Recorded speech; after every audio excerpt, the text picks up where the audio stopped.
ओम शांति।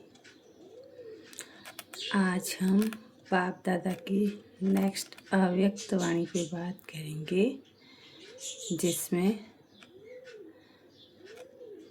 16/6/1969 की अव्यक्त वाणी है। तो बाबा ने हमें मेन हेडलाइनिंग में बताया है कि बड़े से बड़ा त्याग है अवगुणों का त्याग। तो इसकी बाबा ने सार रूप में डेफिनेशन बताई है। तो सुनते हैं आगे।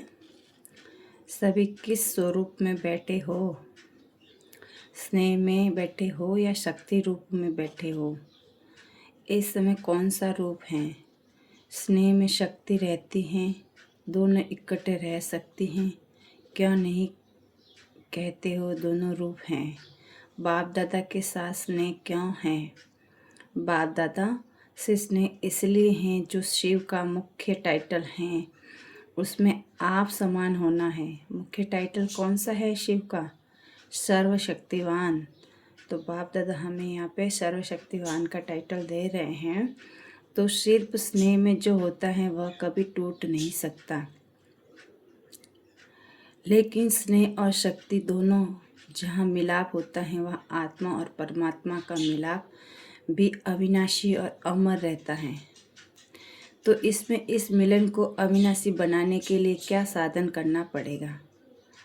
स्नेह और शक्ति दोनों का मिलाप अपने अंदर करना पड़ेगा ना, तब कहेंगे आत्मा और परमात्मा का मिलन। मेले में तो बैठे हो ना। फिर बाबा हम बच्चों से पूछ रहे हैं कि मेले में तो बैठे हो ना।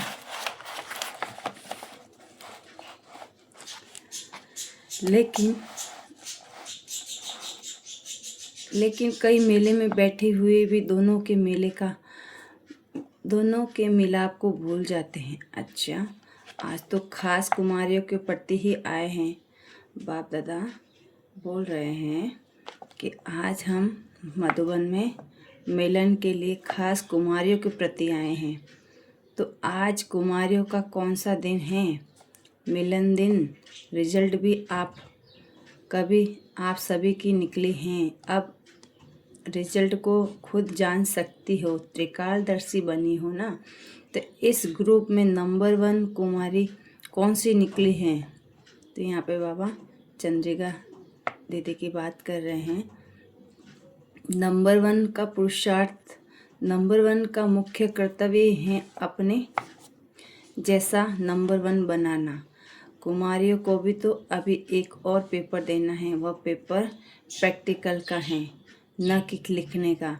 अभी तो 1 मास की ट्रेनिंग का रिजल्ट में नंबर 1 है, लेकिन फाइनल रिजल्ट में नंबर 1 आ सकती हैं। इसके लिए कौन सी मुख्य बात बुद्धि में रखनी है? त्याग और सेवा तो है ही, एक और मुख्य बात है सभी से बड़े बलिदान कौन सा है? सभी से बड़ा त्याग कौन सा है? दूसरों के अवगुणों का त्याग करना, यह है बड़े से बड़ा त्याग। सभी से बड़ी सेवा कौन सी है? जो श्रेष्ठ सेवादारी होंगे ना, वह मुख्य कौन सी सेवा करेंगे? जो तीव्र पुरुषार्थी होंगे वह मुख्य कौन सा पुरुषार्थ का सबूत देंगे, दिखवाएंगे? तो यहाँ पे बाबा बोल रहे हैं कि कोई भी सामने आए तो 1 सेकेंड में उनके मर्जीवा बनना। कोई भी अपने सामने आए तो उनको 1 सेकेंड में मर्जीवा बनना है। कहते हैं ना कि एक धक से मर्जीवा बनना, जिसको ही झटकू कहते हैं, अधूरा नहीं छोड़ना। श्रेष्ठ सेवा ये हैं जो उनको झटकू बना देना। अभी तो आप तीर मारते हो, बाहर फिर जिंदा हो जाते हैं, लेकिन ऐसा समय आना है जो 1 सेकेंड में नज़र से निहाल कर देंगे, तब शरीर की सफलता और प्रभाव निकलेगा। अभी मर्जीवा भल बनाते हो, झाटकू नहीं बनाते हो। दोनों बातों की कमी है। वह बातें आ जाए तो अपना रंग दूसरों को भी चढ़ा सकती हो। आप झाटकू बनी हो बाबा पूछ रहे पुरुषार्थी हैं, कहाँ कहाँ भूलें होती हैं उनको पुरुषार्थी कहेंगे। प्रतिज्ञा ये करनी है कि आज से हम झाटकू बन गए, फिर जिंदा नहीं होंगे। पुरानी दुनिया में हिम्मतवान को फिर मदद भी मिलती है। हिम्मत के कारण बाप दादा का स्नेह रहता है ना। तो यहाँ दो बातों की कमी बता रहे हैं बाबा कि एक मुख्य बात की कमी है एकांतवासी में कमी, और दूसरी कमी है एकता में कम रहते हैं।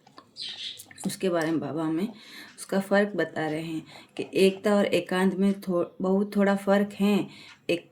एकांत स्थूल भी होती हैं, सूक्ष्म भी होती हैं। इन दोनों की आवश्यकता है। और एकांत के आनंद के अनुभवी बन जाए तो फिर बाह्य मुक्ता अच्छी नहीं लगती है। यहाँ पे बाबा एकता और एकांत की डेफिनेशन बता रहे हैं कि हमें ये सब चीज़ें अगर हमारे साथ होती हैं तो हमें वो अच्छा नहीं लगता है ना। बाह्य मुक्ता है। इन दो बातों की मेजॉरिटी में कमी है। अव्यक्त स्थिति को बढ़ाने के लिए इसकी बहुत आवश्यकता है। इसीलिए ज़्यादा एकांत में रुचि रखनी है। कुमारियों को अब जाना है प्रैक्टिकल कोर्स देने। अब कुमारियों को 3 सौगात देनी है। स्नेह की निशानी तो 3 संबंधों से सौगात देते हैं ना, जो कभी नहीं भूलना। बाप दादा की सौगात सदा अपने साथ रखना। सौगात छिपा कर रखनी होती है ना। तो बाप दादा के रूप में एक शिक्षा की सौगात याद रखना। क्या शिक्षा देते हैं? सदैव बाप दादा जो नियमित बनी हुई बहनें हैं, जो देवी परिवार हैं, उन सबसे आज्ञाकारी वफादार बनकर के चलना है। यह है बाप के स्वरूप की शिक्षा की सौगात। और टीचर के रूप में कौन सी शिक्षा सौगात देते हैं? शिक्षा को ग्रहण किया जाता है ना। जहाँ भी जाओ तो टीचर के रूप में एक तो ज्ञान ग्रहण, दूसरा गुण ग्राहक। ये शिक्षा हमेशा याद रखना। और गुरु के रूप में यही शिक्षा देनी। सदैव एक मत होना है, एक रस और एक की ही याद में रहना है। विष्णु के भी जो अलंकार दिखाए हैं ना, वह अभी शक्ति रूप में धारण करने हैं। यह अलंकार सदैव अपने सामने रखो। यह है बाप, टीचर, गुरु और गुरु तीनों संबंध में शिक्षा की सौगात, खास कुमारियों प्रति।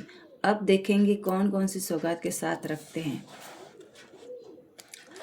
वह लोग भी तो रिफाइंड बॉम्ब्स बना रहे हैं ना। तुमको भी तो अब रिफाइंड बम्बस गिराने हैं। चिट्टी मार की सर्विस बहुत की, बम्बस गिराने की झट सफाई हो जाती है, तो विशेष आवाज़ फैलाने की सर्विस करनी है। उनको बम गिराना कहते हैं। जितना जो रिफाइन होंगे उतना रिफाइंड बम फेंकेंगे। और औरों पर अभी ऑलराउंडर बनना है। जितना जितना बनेंगे उतना उतना नज़दीक आएगी सतयुग परिवार के। ऑलराउंडर चक्कर लगाकर अपना शो दिखाना। अब है ट्रेनिंग की रिजल्ट। प्रैक्टिकल कोर्स के बाद फिर रिजल्ट देखेंगे। अभी फिर 1 मास के बाद मधुबन में आओ तो अकेले नहीं आना है। अभी ट्रेनिंग पूरी नहीं है, प्रैक्टिकल अभी है। अकेला कोई को लौटना नहीं है। कोई ना कोई एक पंडा बनकर आना है, यात्री लेकर आना है। बाप दादा कि इन कुमारियों में बहुत उम्मीद है। तो उम्मीदवार रत्नों को बाप दादा के नैनों में समाते हैं। यहाँ पे बाप दादा ने हमें ये मुरली का अंतिम संदेश दिया है कि बाप दादा के उम्मीदवार रत्नों को बाप दादा उनके नैनों में समाते हैं। तो हमें बाप दादा के उम्मीदवार रतन बनना है, तभी हम बाप दादा के नैनों में समा सकेंगे। आज के लिए इतना ही। नेक्स्ट वाणी पे हम नेक्स्ट डे बात करेंगे। ओम शांति।